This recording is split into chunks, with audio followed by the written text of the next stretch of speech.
महाराष्ट्र के chief minister Eknath Shinde ने मंगल को अपने ओहदे से रिजाइन दे दिया। इसके साथ ही इनके पूरे काबीना ने भी अपने इस्तीफा सौंप दिया।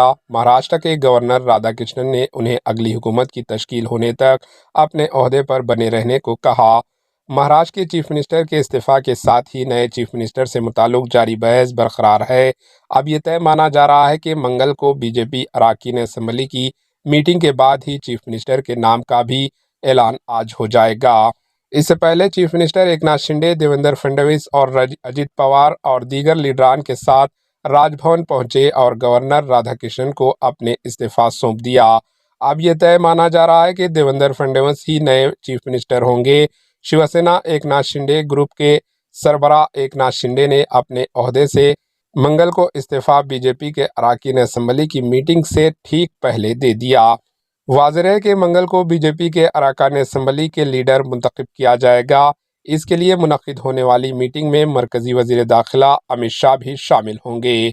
मीटिंग के बाद अमित शाह चीफ मिनिस्टर के नाम का ऐलान करेंगे।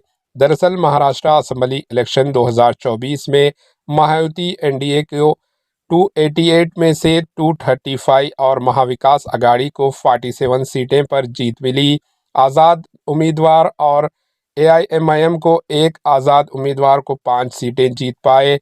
अकेले बीजेपी को 132 सीटें पर जीत मिली। महाराष्ट्र में बीजेपी की ये सबसे बड़ी जीत है। शिवसेना शिंदे को 57 और एनसीपी अजित पवार को 41 सीटें पर जीत हासिल हुई।